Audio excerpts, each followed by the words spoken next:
Israeli Prime Minister Benjamin Netanyahu delivered one of the most charged and defiant speeches of his long political career, standing before the United Nations General Assembly to issue a stark warning to the international community. His central message was clear. Granting statehood to the Palestinians after the October 7th attacks would be, in his words, a historic and unforgivable mistake. He began by directly addressing what he called decades of misplaced faith by Western leaders in the promises of the Palestinian Authority. Netanyahu said, "I hear from Western leaders, they tell me the PA promised us it will reform. And I know this time, Prime Minister, it will be different." Yeah, right. We've heard these promises for decades. They always promise, they never deliver. He added that the world had been deceived too many times by these assurances, which he described as empty and insincere.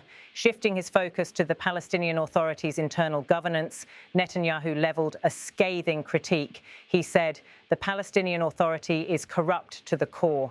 They haven't held elections in 20 years. They use the same textbooks as Hamas, exactly the same textbooks. They teach their children to hate Jews and destroy the Jewish state. And Christians don't fare much better." Netanyahu went on to highlight the situation in Bethlehem to underscore his point. When Bethlehem, the birthplace of Jesus, was under Israeli control, 80% of its residents were Christians. But since the PA took control, that number has dwindled to under 20%. The remark served as an example, in his view, of the consequences of allowing what he called extremist forces to govern. In one of the most striking moments of his speech, Netanyahu drew a vivid comparison that resonated throughout the assembly hall. He declared, "These are the people you want to give a state to.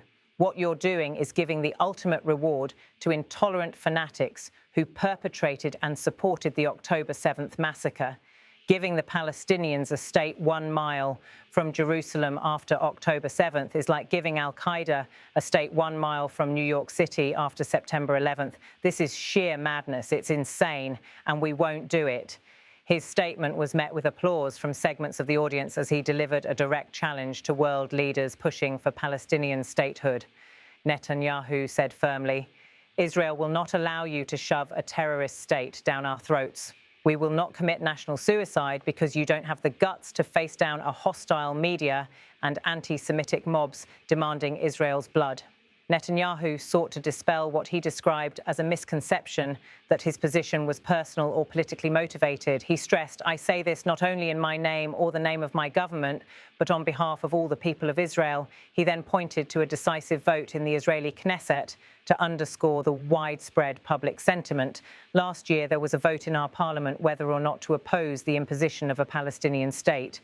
Out of 120 members of our parliament, 99 voted against and only 9 supported. That's over 90%. The Prime Minister continued, emphasising the depth of national consensus. It's not a fringe group. It's not the Prime Minister who himself is extreme or he's held hostage by extreme parties to his right. It's over 90% of Israelis. My opposition to a Palestinian state is not simply my policy or my government's policy. It's the policy of the state and people of the state of Israel. Netanyahu accused some Western governments of yielding to popular and media pressure. Western leaders may have buckled under the pressure, and I guarantee you one thing, Israel won't.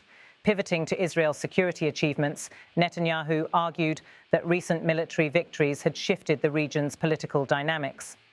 Israel's victories over the Iranian terror axis have opened up possibilities for peace that were unthinkable 2 years ago. He cited the example of Syria, a long-time adversary. For decades, the very idea of peace between Israel and Syria seemed unimaginable. Well, no more. Today, we have begun serious negotiations with the new Syrian government. I believe an agreement can be reached that respects Syria's sovereignty and protects both Israeli security and the security of the minorities in the region, including the Druze minority. In a personal and poignant reflection, Netanyahu recalled his own experience as a young commander. From the founding of Israel, Jews and Druze have been brothers in arms. We have fought together, we've bled together, we built our lives together.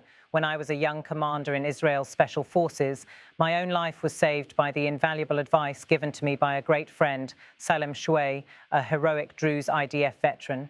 He described Israel's decision to act in defense of the Druze people during times of crisis. That's why I couldn't sit idly by, nor could Israel sit idly by, while the Druze were being slaughtered by jihadists.